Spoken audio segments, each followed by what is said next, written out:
¿Qué tal? Hoy nos vamos a meter de lleno en una de las historias más conocidas y a la vez más impactantes de la Biblia, el gran diluvio en Génesis 7.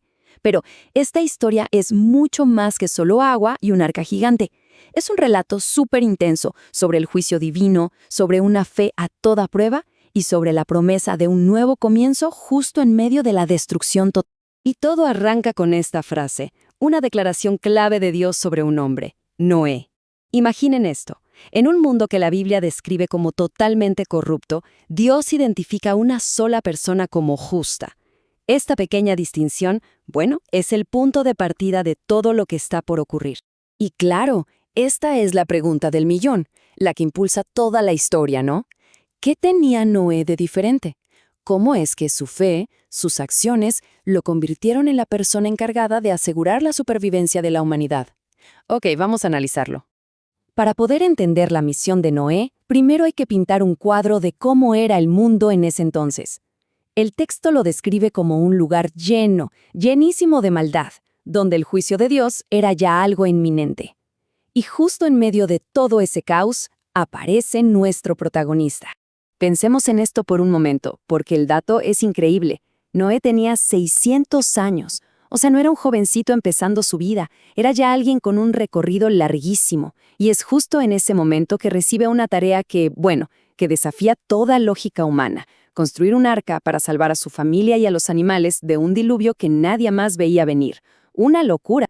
Y esto nos lleva a un punto que es crucial, la respuesta de Noé. Porque no se trataba solo de construir un barco gigante, ¿eh? Se trataba de obedecer de forma absoluta un mandato de Dios que era además súper específico. Las instrucciones eran increíblemente detalladas. O sea, primero, junta a tu familia, tu esposa, tus hijos, tus nueras. Segundo, tenías que diferenciar entre animales puros e impuros y traer más de los puros que probablemente eran para después, para los sacrificios o para comer. Y por último, todos para dentro del arca. La logística de todo esto debió ser abrumadora. Y aquí está la clave de todo. El texto lo deja clarísimo. Noé hizo todo tal como Dios le había mandado. Su fe no estaba basada en ver un cielo nublado o en sentir unas gotas. No, se basaba únicamente en la palabra de Dios. Y esa confianza ciega, esa fe inquebrantable, es el verdadero corazón de su historia. Pasaron los años de preparación y llegó el momento. La historia da un giro. Pasamos de la construcción a la ejecución del juicio divino. Y la descripción que nos da la Biblia es aterradora. Total. Intentemos imaginar la tensión de esa última semana, 7 días. Noé, su familia y todos los animales encerrados en el arca, en silencio, esperando. Y entonces, en el día exacto, el mundo se viene abajo. Comienza a llover y no para por 40 días y 40 noches, sin descanso. Ahora, esto es fascinante. Fíjense bien, el agua no solo caía del cielo. El texto habla de dos fuentes. Por un lado, las ventanas de los cielos se abren, o sea, la lluvia desde arriba. Pero también, y esto es lo más impresionante, se rompen las fuentes del gran abismo.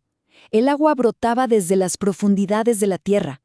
Esto no era una tormenta, por más fuerte que fuera. Era literalmente la deconstrucción del mundo. Un acto divino que estaba deshaciendo la creación. Y el número 40, no es casualidad. En toda la Biblia el número 40 aparece una y otra vez. Representa casi siempre un periodo de prueba, de juicio, de una transición importante. Y aquí simboliza justamente eso, la duración de esa prueba que iba a purificar la tierra. Pero, justo cuando el mundo se hunde en el caos, la historia cambia el foco y se centra en un pequeño punto de esperanza que flota sobre las aguas, el arca. Damos un salto del juicio a la preservación. Esta es una de las frases más cortas y a la vez más poderosas de todo el capítulo. Después de que todos entraron, no fue Noé quien cerró la puerta, fue Dios. Este simple acto es un símbolo potentísimo de protección divina. Marcó la separación definitiva entre los que estaban dentro, seguros, y los que quedaron fuera. El contraste es brutal. Adentro del arca, un pequeño universo de vida, un pedacito de la creación a salvo. Afuera, la destrucción total de todo ser vivo sobre la tierra. La imagen del arca flotando segura sobre aguas que significaban muerte es aleccionadora y al mismo tiempo está llena de esperanza. Para entender el significado más profundo de esta historia, hay que conocer un concepto llamado tipología. Suena un poco técnico, pero la idea es simple. Es una forma de leer la Biblia donde vemos que ciertas personas o eventos del Antiguo Testamento son como un adelanto, una sombra de algo mucho más grande que se revelará en el Nuevo Testamento. Y el arca es un ejemplo perfecto de esto. Piensen en la imagen. El arca atraviesa las aguas de la destrucción para llegar a un mundo nuevo, renovado. Los primeros cristianos vieron aquí un paralelo clarísimo con el bautismo. Es la misma idea, pasar simbólicamente por el agua, dejando atrás una vida vieja, para renacer a una vida nueva en la fe. Y ojo, que después de los 40 días de lluvia, las aguas se quedaron sobre la tierra por 150 días más. Este detalle es importante, ¿saben? Nos recuerda que las pruebas a veces son largas, que la espera se puede hacer eterna, pero que no duran para siempre. Entonces, después de miles de años, ¿qué nos deja esta historia? ¿Qué lecciones podemos sacar de las aguas del diluvio? Vamos a explorar algunas de las verdades que, a pesar del tiempo, siguen tan vigentes como entonces. Hay varias cosas bien claras. Primero, el poder que tiene la fe para sostenernos cuando todo es incierto. Segundo, un recordatorio de que nuestros actos importan y tienen consecuencias.